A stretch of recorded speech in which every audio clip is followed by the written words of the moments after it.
keturunan itu, kalau dia itu punya kodam berupa macan putih, dan itu pada percaya, itu lingkungan sana juga pada percaya. Terus dia Kasus dugaan kekerasan seksual yang menjerat FA 51 tahun terhadap anak kandungnya di Kabupaten Sukoharjo, Jawa Tengah semakin menguak fakta baru. Menurut pengakuan keluarga dan warga lingkungan tempat tinggal FA, tersangka ini dikenal sebagai sosok yang mengaku memiliki kemampuan supranatural yang bisa mengobati penyakit. Menurut cerita, FA sering mengaku memiliki kodam berupa macan putih yang disebut-sebut menjadi sumber kekuatan spiritualnya. Pengakuan itu kemudian dipercayai oleh istri tersangka maupun sebagian masyarakat di lingkungan tempat tinggalnya. Selain itu, FA disebut juga mengaku memiliki garis keturunan dari suku Dayak di Kalimantan. Klaim itu disampaikan tersangka untuk memperkuat citranya sebagai seseorang yang memiliki kemampuan supranatural meski berdasarkan identitas pelaku merupakan warga asli Jawa Timur. Kuasa hukum korban Imade Ridho Ramadan dalam keterangannya pada Selasa 30 Juni menyebut FA telah lama menjalankan praktik spiritual yang diklaim memiliki kekuatan mistis. Layanan yang ditawarkan mulai dari pengobatan, ritual perlindungan diri, hingga jasa investasi dan tabungan. Ridho menambahkan sejumlah perempuan muda datang ke FA untuk mencari bantuan psikologis melalui terapi spiritual. Namun proses yang disebut terapi itu diduga berujung pada aksi pelecehan. Pelaku juga diduga menggunakan ancaman mistis seperti kesialan yang akan menimpa korban dan keluarganya bila tidak mengikuti ritual. Ancaman tersebut membuat korban berada dalam kendali penuh FA.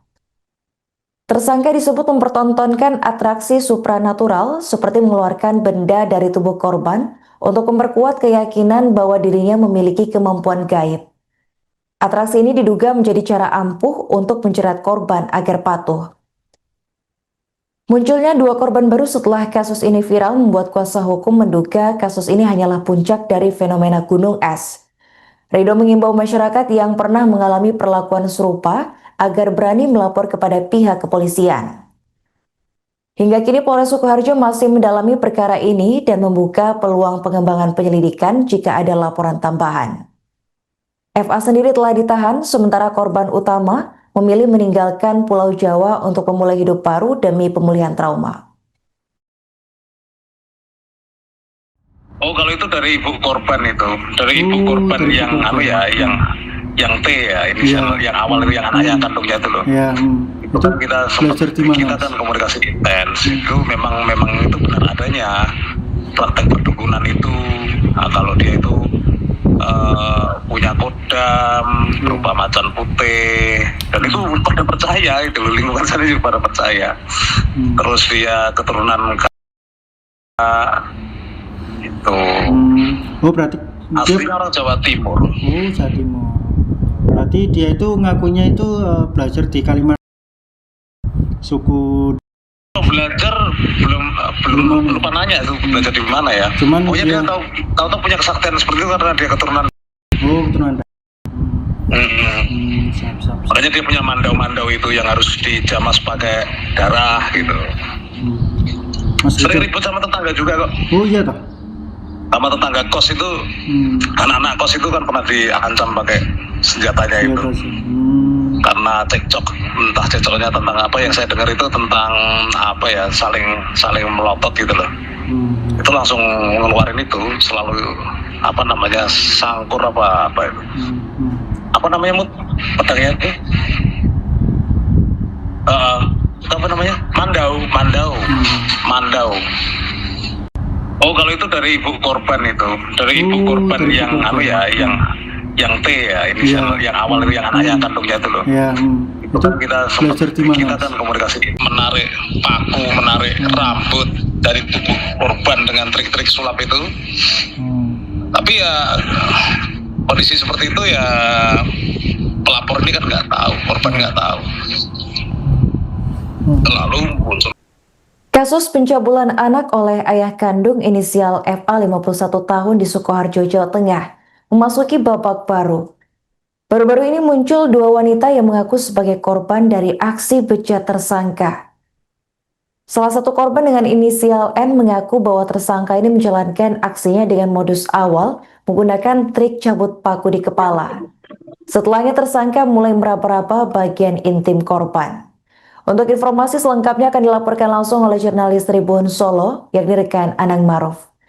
Baik rekan Anang, bisa dijelaskan bagaimana awal mula perkenalan korban inisial N ini dengan tersangka bisa terjadi?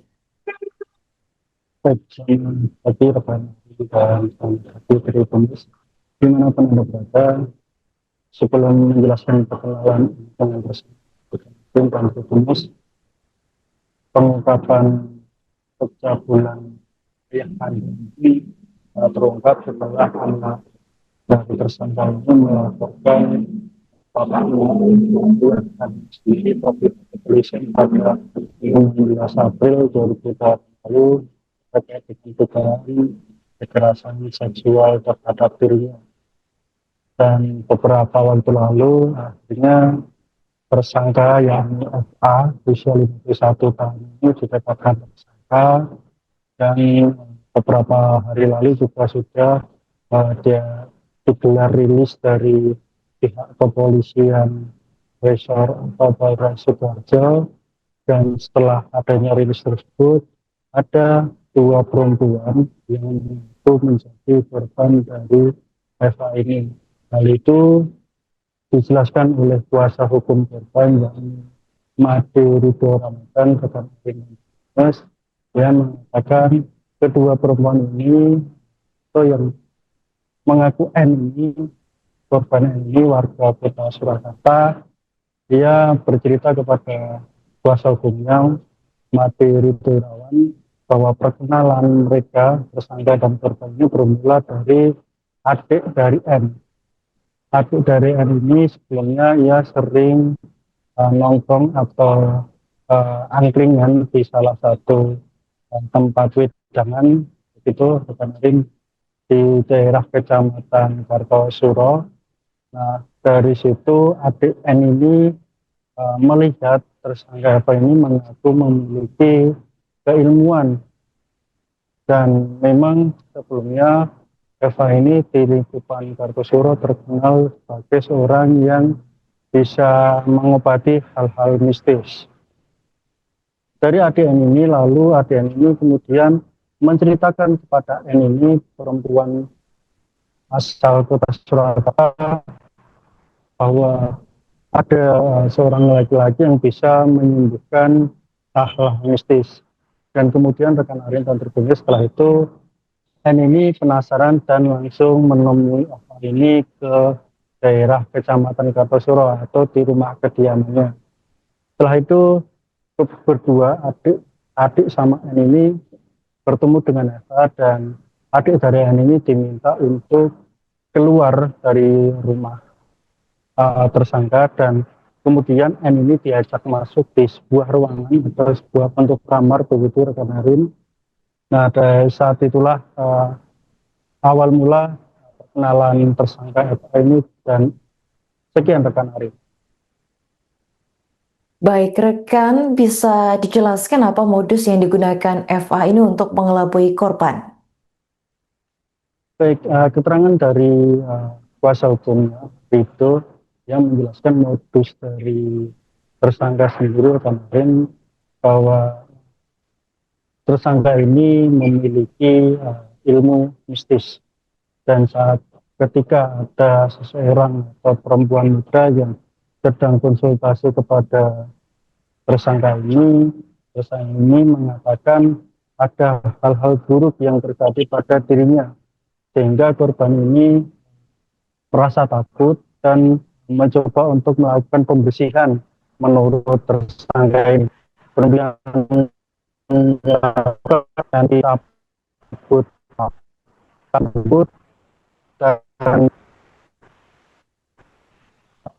pencabutan seperti benda-benda yang dikeramatkan seperti keris dan lain-lain. Dan lama-kelamaan setelah berulang-ulang konsultasi, dan pada itulah si Saengki memanfaatkan waktu-waktu tersebut dan melakukan perapaan di beberapa tubuh intim korban ini dan mengaku atau mengatakan bahwa ini merupakan salah satu cara untuk pembersihan.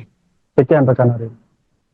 Menurut pengakuan dari N, ini sudah berapa kali dirinya menjadi korban dari modus bejat tersangka rekan Anang? Kalau dari keterangan kuasa hukumnya rekan Arin, sudah berkali-kali, karena memang N ini kenal sejak tahun 2025 atau tepatnya sekitar bulan Maret. Namun puncak kekerasan seksual yang dialami oleh N ini sekitar bulan Juli sampai Agustus. Kali itu juga sampai dalam kekerasan seksual atau pemerkosaan, pemaksaan dengan cara diintimidasi si korban ini dengan cara menakut-nakuti bahwa jika tidak ingin atau tidak mau melayani tersangka, hal-hal buruk akan terjadi di keluarga dekat, termasuk orang tua, adik, dan pacarnya. Dengan itu si korban ini kemudian merasa takut dan terpaksa harus mengikuti keinginan dari tersangka N ini. Dan perlu saya sampaikan rekan Arin dan Tribunnews, pihak kuasa hukum Made Rito Ramadan dia menjelaskan dengan pengungkapan dua korban lagi ini diharapkan ada tambahan ancaman hukuman kepada tersangka, dan semoga juga dengan adanya dua perempuan yang mengaku satu korban ini, korban-korban lain bisa melaporkan ke pihak kepolisian atau pihak kuasa hukumnya agar nanti bisa dibantu dalam proses hukum. Sekian rekan Ari. Oke, baik, terima kasih rekan Anang atas laporan Anda dan selamat melanjutkan tugas kembali. Itu ke rumah terus datang, katanya itu sebenarnya nggak ada keluhan, tetapi setelah dilakukan terapi baru itu dimunculkan seperti ya teknik manipulasi lah, bahwa kamu itu kotor, kamu itu ada yang guna-guna.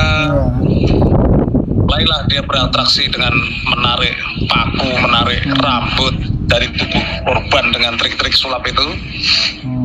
Tapi ya kondisi seperti itu ya pelapor ini kan nggak tahu, korban nggak tahu.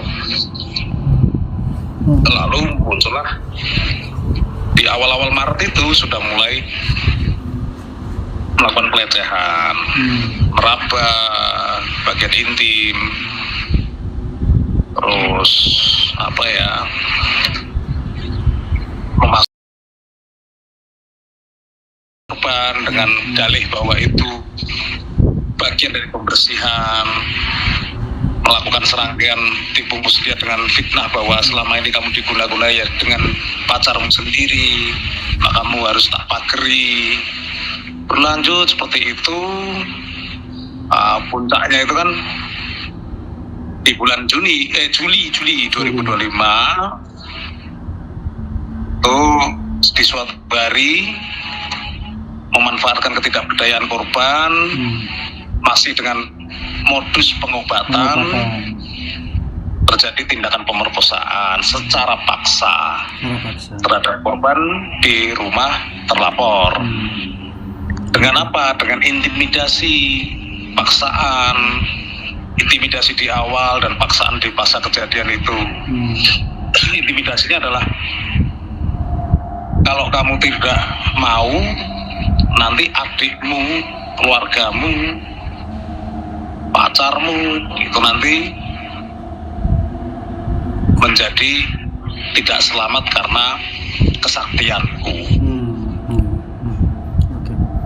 Mas, saat kejadian itu sebetulnya anak yang korban sebelumnya ini itu juga di rumah, ada di rumah juga.